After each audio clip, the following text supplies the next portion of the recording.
மாரி டைரக்ஷனில் நவீன் பாலிசெட்டி, மீனாட்சி சௌத்ரி, ராவ் ரமேஷ், தாரக் பொன்னப்பா, சம்மக் சந்திரா, மதுசூதன் ராவ் நடிச்சு இப்போ தியேட்டர்ஸில் இங்கிலீஷ் சப்டைட்டில்ஸோட ரன் ஆகிட்டு இருக்க தெலுங்கு ரொமான்டிக் காமெடி என்டர்டெய்னர் தான் அனகனகா ஒக்கராஜு.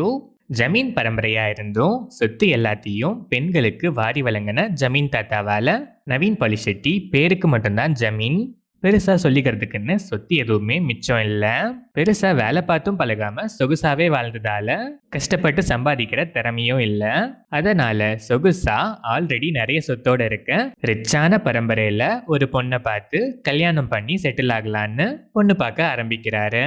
ஒரு நாள் அந்த மாதிரியே ஒரு பொண்ணா மீனாட்சி சௌத்ரி அவர் கண்ணில் பட அவங்கள எப்படியாச்சும் கல்யாணம் பண்ணி கடன் எல்லாம் அடைச்சு செட்டில் ஆகிடணும்னு ஒரு ஆப்ரேஷனை ஃபார்ம் பண்ண அதுக்கப்புறம் நடக்கிற செட் ஆஃப் இன்சிடென்ட்ஸ் தான் அனகனகா ஒக்கராஜு. இந்த படத்தோட run time 2 hours and 30 minutes. படம் ஆரம்பிச்சது நல்லாவே ஸ்டார்ட் ஆச்சு. ஸ்க்ரீன் பிளே ஓல்ட் டெம்ப்ளேட்ல ப்ரெடிக்டபிள் ஃப்ளோல இருந்தாலும் காமெடிஸ் நல்லா ஒர்க் ஆனதால ஃபர்ஸ்ட் ஆஃப் ஃபேர்லி என்கேஜிங்காகவே இருந்துச்சு. Interval black twist highly predictable. Second half அதே பேட்டர்னில் தான் கண்டினியூ ஆச்சு. ஆனால் போக போக டோட்டலாக ட்ராக்கே சேஞ்ச் ஆகி நிறைய இடங்களில் காமெடிஸ் ஃபர்ஸ்ட் ஆஃப் அளவுக்கு ஒர்க் ஆகலை.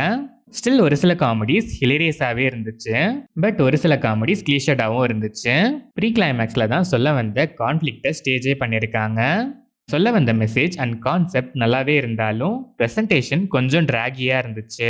அன்னெசரியாக சில பிளேசஸில் சம்மந்தமே இல்லாமல் எலிவேஷன்ஸ் கொடுத்து இன்னும் ட்ராக் பண்ணியிருக்காங்க. அதெல்லாம் கொஞ்சம் கிரிஞ்சாக இருந்துச்சு. கிளைமேக்ஸ் டீசெண்டாக இருந்துச்சு. நவீன் பாலிசெட்டி கேஷுவலாக நீட்டாக பர்ஃபார்ம் பண்ணியிருக்காரு. காமெடி மேனரிசம்ஸ்லாம் செம, பில்டப் மேனரிசம்ஸ்லாம் ரிப்பீட்டேட்டிவாக ஃபீல் ஆச்சு. Meenakshi Chaudhary typical brainless commercial heroine characterization, role கேப்டா கரெக்டாக தான் பர்ஃபார்ம் பண்ணியிருக்காங்க. ராவ் ரமேஷ் வர சில சீன்ஸில் கொடுத்த வேலையை கரெக்டாகவே பண்ணிட்டு ஓடி போயிடுறாரு. தாரக் பொன்னப்பா, மதுசூதன் ராவ்லாம் டம்மி கேரக்டர்ஸ்ன்னு தான் சொல்லணும். பேருக்குன்னு 2 அப்போசிங் கேரக்டர்ஸ் பிளேஸ் பண்ண மாதிரி தான் இருந்துச்சு. சம்மக் சந்திரா அண்ட் அதர் ஆர்டிஸ்ட்லாம் டீசெண்டாகவே பர்ஃபார்ம் பண்ணியிருக்காங்க. டெக்னிக்கலாக பார்த்தா சினிமாட்டோகிராஃபி கலர் டோன்லாம் டீசெண்டாகவே இருந்துச்சு. சாங்ஸ் டீசெண்டாக இருந்துச்சு. பேக்ரவுண்ட் ஸ்கோர் ஓகேஷாக இருந்துச்சு. எடிட்டிங் கிளிச்சஸ் அங்கங்கே நல்லாவே தெரிஞ்சுது. ஓவராலாக பார்த்தா simple story line, predictable screen play. First ஹாஃபில் காமெடிஸ் மோஸ்ட்டாக நல்லா ஒர்க் ஆனதால ஃபேர்லி என்கேஜிங்காகவே இருந்துச்சு. Highly predictable interval black. Second ஹாஃபில் சில காமெடிஸ் தான் சிரிக்க வச்சுது. ஆனால் அதெல்லாம் நல்லாவே சிரிக்க வச்சுதுன்னே சொல்லலாம். கிளைமேக்ஸ் மெசேஜ் நீட்டு, track change, force cringe elevations, அன்வான்டாக ட்ராக் பண்ணதெல்லாம் அவாய்ட் பண்ணி செகண்ட் ஹாஃப் ரைட்டிங்லையும் இன்னும் கொஞ்சம் பெட்டராக ஒர்க் பண்ணியிருந்தா இது இன்னும் ஒரு நல்ல படமாகவே வந்திருக்கும்.